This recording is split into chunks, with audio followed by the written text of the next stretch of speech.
ഈശോമിശിഹായ്ക്ക് സ്തുതിയായിരിക്കട്ടെ. തിരസ്കരണങ്ങളിൽ വീഴാതെ നോക്കിയാലോ? 22-ാം ദിവസത്തിൻ്റെ ചിന്തയാണ്. നിശ്ചയമായും ജീവിതത്തിൽ ഇങ്ങനെ തിരസ്കരണങ്ങൾ കടന്നു വരും. ഏറ്റക്കുറച്ചിലുകളൊക്കെ ഉണ്ടാവാം.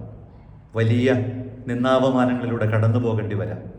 ഒരു കാര്യം ഉറപ്പാണ്, അതിനിണങ്ങുന്ന വിധം ജീവിതത്തെ ഒന്ന് പരിശീലിപ്പിച്ച് രൂപപ്പെടുത്തിയെടുത്താൽ ചിന്തിക്കാൻ പോലും ആവാത്ത വിധം നമ്മുടെ ജീവിതത്തിൽ അനുഗ്രഹ സാധ്യതകളായത് രൂപാന്തരപ്പെടും. അന്ധനായ കൂട്ടുകാരന് പുസ്തകം വായിച്ചു കൊടുക്കുന്ന മറ്റൊരു കൂട്ടുകാരൻ്റെ കഥയുണ്ട്. പറഞ്ഞു വന്നപ്പോഴാണ് അദ്ദേഹം പറഞ്ഞത്, ആ കൂട്ടുകാരൻ അന്ധനായി മാറിയത് ചില പ്രത്യേകമായ രോഗത്തിൻ്റെ പ്രത്യേകത കൊണ്ട്.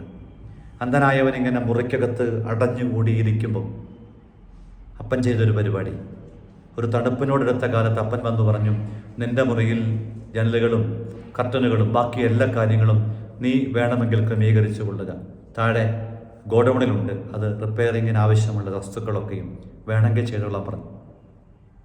ജീവിക്കാൻ കൊതിയുണ്ടായിട്ടല്ല, മരിക്കാൻ ഭയമുള്ളത് കൊണ്ട് തന്നെ അവൻ വളരെ കഷ്ടപ്പെട്ട് തപ്പിപ്പിടിച്ച് താഴെ ഗോഡൗണിൽ ചെന്ന് തൻ്റെ മുറി തണുപ്പിൽ നിന്നും സംരക്ഷിക്കാൻ ആവശ്യമുള്ള കർട്ടനുകളും സംവിധാനങ്ങളും ഒക്കെ കൊണ്ടുവന്ന് വല്ലാതെ കഷ്ടപ്പെട്ടതെല്ലാം ക്രമീകരിച്ച് തണുപ്പിൽ നിന്ന് രക്ഷ നേടി.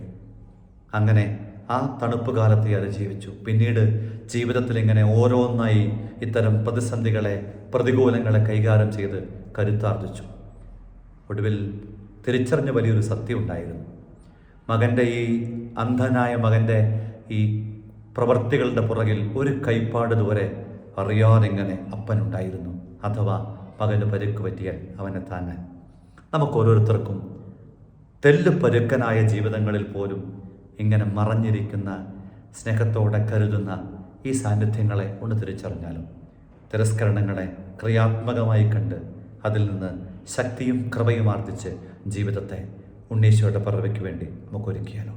ഈശോ അനുഗ്രഹിക്കട്ടെ. ഈശോ മിശിഹായ്ക്ക് സ്തുതിയായിരിക്കട്ടെ.